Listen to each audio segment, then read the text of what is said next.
वाराणसी में RJ शंकराई hospital का PM ने किया उद्घाटन। 6700 करोड़ रुपए के विकास परियोजनाओं का उद्घाटन या शिलान्यास किया। छत्तीसगढ़ के आदिवासी क्षेत्र सरगुजा को हाई कनेक्टिविटी मिली। पीएम ने दरिमा में मां महामाया हवाई अड्डे का वर्चुअल उद्घाटन किया। पीएम ने रीवा एयरपोर्ट का भी वर्चुअली उद्घाटन किया। रीवा एयरपोर्ट से 19 सीटर 2 फ्लाइटें उड़ेंगी। त्योहारों से पहले वाराणसी में विकास का त्योहार मनाया जा रहा है, पीएम मोदी का बयान।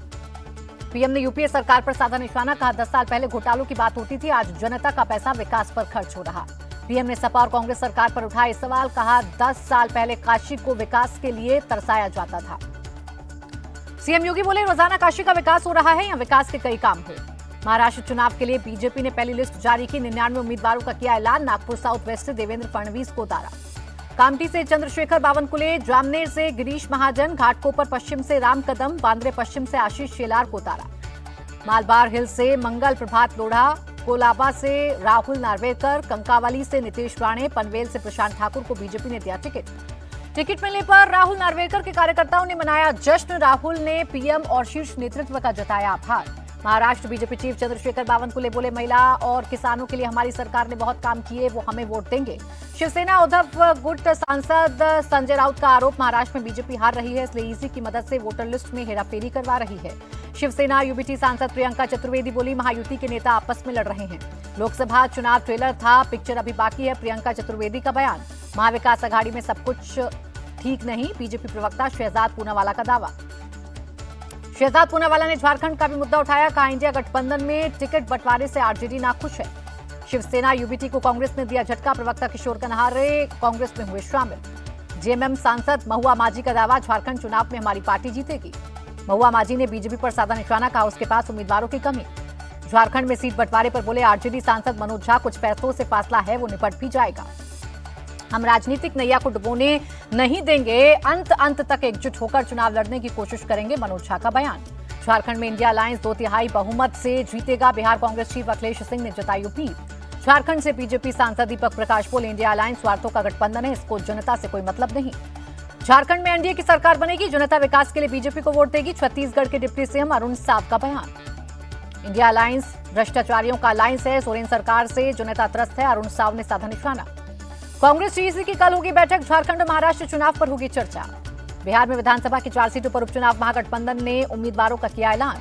इमामगंज से राजेश माझी, बेलागंज से विश्वनाथ कुमार सिंह, रामगढ़ से अजीत सिंह और तरारी से राजू यादव को बनाया कैंडिडेट। आरजेडी सांसद मीसा भारती का दावा, उपचुनाव में बिहार की 4 सीटों पर इंडिया अलायंस जीतेगा। इमामगंज उपचुनाव के लिए हम पार्टी ने दीपा माझी को बनाया कैंडिडेट। केंद्रीय मंत्री जीतन राम मांझी ने अपनी बहू को सौंपा सिंबल। जेडीयू नेता खालिद अनवर के बयान पर बोले गिरिराज सिंह, जेडीयू आरजेडी कांग्रेस और बीजेपी के हिंदू हमारे साथ, ये यात्रा राजनीतिक नेताओं या पार्टियों की नहीं है। भागलपुर के सहोला में मंदिर की मूर्ति को नुकसान पहुंचाने का मामला, गिरिराज सिंह बोले इसके पीछे आरजेडी और कांग्रेस के लोग। बुधनी से रमाकांत भार्गव को टिकट मिलने पर बोले शिवराज सिंह चौहान के बेटे कार्तिकेय पूरे समर्पण से चुनाव प्रचार करूंगा। वायनाड से बीजेपी कैंडिडेट नव्या हरिदास बोली चुनाव में प्रियंका गांधी को कड़ी टक्कर दूंगी। नव्या हरिदास का बयान, राहुल गांधी ज्यादातर समय गायब ही रहते हैं, प्रियंका जीतेंगी तो वही हाल होगा। बंगाल उपचुनाव के लिए टीएमसी ने 6 कैंडिडेट का किया ऐलान। मेदिनीपुर से सुजॉय हाजरा को दिया टिकट। कोलकाता में डॉक्टर्स का प्रोटेस्ट जारी, आरजीकर अस्पताल की घटना पर न्याय की मांग की। जूनियर डॉक्टर्स की हड़ताल को खत्म करने की कोशिश जारी, कल सीएम ममता से मिलेगा डॉक्टर्स का डेलीगेशन। बाबा सिद्दीकी हत्या मामले में 10वीं गिरफ्तारी, भागवत सिंह को अरेस्ट कर कोर्ट में पेश किया गया। कोर्ट ने 26 अक्टूबर तक पुलिस हिरासत में भेजा। अयोध्या में दीपोत्सव की तैयारी तेज, सरयू नदी पर बने घाटों की हो रही है साफ सफाई। ओडिशा में पुरी बीच पर सफाई अभियान, केंद्रीय मंत्री सर्बानंद सोनोवाल हुए शामिल। दिल्ली में हाफ मैराथन का आयोजन, सीडीएस जनरल अनिल चौहान ने दिखाई हरी झंडी। श्रीनगर में पहली अंतर्राष्ट्रीय मैराथन का आयोजन, सीएम उमर अब्दुल्ला और अभिनेता सुनील शेट्टी ने दिखाई हरी झंडी। सुनील शेट्टी बोले खेल को आगे ले जाना बहुत जरूरी है, जल्द हम फिल्मों की शूटिंग के लिए भी यहां आएंगे। सीएम उमर अब्दुल्ला बोले हम युवाओं का ध्यान नशे से हटाकर खेलों की तरफ मोड़ना चाहते हैं। सुनील शेट्टी ने गानों की शूटिंग का दिया है सुझाव, हम जल्दी से शुरू करेंगे, सीएम उमर अब्दुल्ला का बयान। सीएम अब्दुल्ला स्टेटहुड के मुद्दे पर राजनीति कर रहे, बीजेपी महासचिव तरुण चुग का बयान। दिल्ली के जंतर मंतर पर आजाद समाज पार्टी का प्रोटेस्ट, यति नरसिंहानंद की गिरफ्तारी की मांग की। सपा चीफ अखिलेश यादव ने बीजेपी को घेरा, कहा बीजेपी का हर निर्माण कार्य भ्रष्टाचार की भेंट चढ़ा। अखिलेश के बयान पर बोले deputy CM Brajesh Pathak road infrastructure के मामले में यूपी नंबर 1 बनने की तरफ अग्रसर है। बहराइच में अवैध निर्माणों पर नोटिस देने का मामला, सपा सांसद अवधेश प्रसाद बोले कानून में कहीं भी बुलडोजर का प्रावधान नहीं है। सीएम योगी यूपी में संविधान और कानून से अलग अपना सिस्टम चला रहे, अवधेश प्रसाद का बयान। इलाहाबाद हाईकोर्ट का बड़ा फैसला, बहराइच में बुलडोजर एक्शन पर 15 दिन तक लगाई रोक। बहराइच में अवैध निर्माण का मामला सुप्रीम कोर्ट भी पहुंचा। बहराइच हिंसा के 3 नामजद आरोपियों ने बुलडोजर एक्शन पर रोक की मांग की। बुलंदशहर में ब्राह्मण एकता सम्मेलन आयोजित, बहराइच हिंसा के आरोपियों पर सरकार के एक्शन का किया समर्थन। हरियाणा के सीएम नायब सिंह सैनी ने स्थानीय निकाय और पंचायती विभाग के अधिकारियों के साथ की बैठक, पंचायत विभाग के कामों की समीक्षा की। सीएम सैनी ने रुके कामों में तेजी लाने के निर्देश दिए। 22 अक्टूबर से समाधान शिविर लगाने को कहा। बिहार में जहरीली शराब कांड पर बोले आरजेडी चीफ लालू यादव, लोग मर रहे हैं और राज्य में सरकार नाम की चीज नहीं है। जेडीयू नेता मनीष वर्मा बोले जहरीली शराब से मौत का शराबबंदी से कोई लेना देना नहीं। छत्तीसगढ़ से नक्सलवाद का सफाया होगा, स्पीकर रमन सिंह का बयान। दिल्ली के जहांगीरपुरी में 2 गुटों में फायरिंग, एक युवक की मौत, 2 लोग घायल। दिल्ली में प्रशांत विहार इलाके में सीआरपीएफ स्कूल के पास धमाका, किसी के हताहत होने की खबर नहीं। ब्लास्ट वाली जगह पर पहुंची एनआईए, एनएसजी और एफएसएल की टीम, हादसे के सबूत जुटाए। दिल्ली पुलिस के स्पेशल सेल की टेरर यूनिट का एक्शन, स्पॉट के आसपास के सीसीटीवी डीवीआर किए जब्त। ब्लास्ट वाली जगह पहुंचे बीजेपी नेता विजेंद्र गुप्ता, अधिकारियों से बात कर हादसे की वजह जानी। बम धमाके की घटना पर बोले दिल्ली के एलजी में आश्वासन देता हूं, दोषियों को कड़ी सजा मिलेगी। ब्लास्ट पर भड़की दिल्ली की सीएम आतिशी, बीजेपी से पूछा ये क्या हो रहा है, दिल्ली का हाल मुंबई जैसा हो गया है। बीजेपी सिर्फ दिल्ली सरकार का काम रोकने में लगी है, अपना एक भी काम नहीं करती, सीएम आतिशी का आरोप। दिल्ली के मंत्री सौरभ भारद्वाज का बयान, एलजी साहब से कानून व्यवस्था नहीं संभल रही तो दे दें इस्तीफा। यूपी के मुजफ्फरनगर में सोशल मीडिया पर आपत्तिजनक पोस्ट को लेकर बवाल, मुस्लिम समुदाय के लोगों ने किया प्रदर्शन।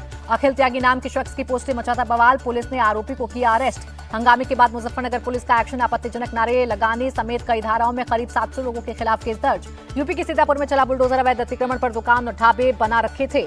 बिहार के अररिया में दवा व्यवसायी की हत्या, अज्ञात बदमाशों ने गोली मारकर मौत के घाट उतारा। राजस्थान के धौलपुर में बस और टेम्पो की टक्कर, 12 लोगों की मौत।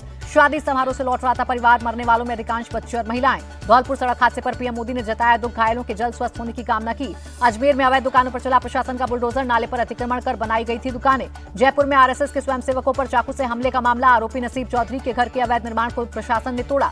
जालंधर पुलिस ने बम्बीहा कौशल गैंग के 5 लोगों को किया अरेस्ट, भारी मात्रा में हथियार भी बरामद। एमपी के मुरैना में पटाखों के गोदाम में विस्फोट, एक मकान ढहा, मलबे में दबने से 2 लोगों की मौत। मुंबई एयरपोर्ट पर 8 करोड़ का गांजा जब्त, बैंकॉक से लेकर आया था यात्री। दिल्ली में यमुना नदी में बढ़ा प्रदूषण का स्तर, कालिंदी कुंज इलाके में नदी की सतह पर दिखी जहरीली झाग। यमुना नदी में बढ़ते प्रदूषण पर सीएम आतिशी ने कहा हरियाणा की वजह से यमुना में प्रदूषण बढ़ा। दिल्ली में बढ़ते वायु प्रदूषण के बीच आनंद विहार में सीएम आतिशी ने किया निरीक्षण, एंटी डस्ट अभियान का लिया जायजा। सीएम आतिशी बोली दिल्ली में प्रदूषण तेजी से बढ़ रहा है, आनंद विहार इलाके में बसों के चलते प्रदूषण बढ़ा। सीएम आतिशी ने कहा पंजाब में आम आदमी पार्टी की सरकार बनने के बाद पराली जलाने के मामलों में आई कमी, यूपी हरियाणा में पराली जलाने के मामले बढ़े। यूपी के मंत्री ओपी राजभर बोले पंजाब सरकार किसानों से बात कर पराली जलाना रोके, दिल्ली और पंजाब सरकार वायु प्रदूषण रोकने का समाधान ढूंढे। आंध्र प्रदेश के विजयवाड़ा में फ्री मेडिकल कैंप, बाढ़ प्रभावित लोगों के लिए स्वास्थ्य विभाग ने लगाया शिविर। खेल मंत्री मनसुख मांडविया ने 300 बेड वाले गर्ल हॉस्टल का किया उद्घाटन, साई के लक्ष्मीबाई नेशनल कॉलेज में बना है हॉस्पिटल। पीएम मोदी के नेतृत्व में भारत खेल के क्षेत्र में आगे बढ़ रहा है, हमने कई प्रोग्राम शुरू किए, खेल मंत्री मांडविया का बयान। बेंगलुरु टेस्ट में भारत की शर्मनाक हार, न्यूजीलैंड ने 8 विकेट से जीता मैच। 36 साल बाद घर में न्यूजीलैंड से टेस्ट हारी टीम इंडिया। टीम इंडिया ने कीवियों को दिया था 107 रन का लक्ष्य, न्यूजीलैंड ने 2 विकेट खोकर ही लक्ष्य को हासिल किया। दूसरी पारी में न्यूजीलैंड के रचिन रविंद्र ने 39 और विलियंग ने 45 रन बनाए। टीम इंडिया दूसरी पारी में 462 रन पर हुई थी ऑल आउट। टीम इंडिया की ओर से दूसरी पारी में सरफराज खान ने सबसे ज्यादा 150 रन बनाए, 1599, कोहली ने 70 और कप्तान रोहित ने 52 रन की पारी खेली थी। मैच हारने के बाद बोले कप्तान रोहित शर्मा, खेल में ऐसा होता रहता है, हम आने वाले मैचों पर फोकस करेंगे।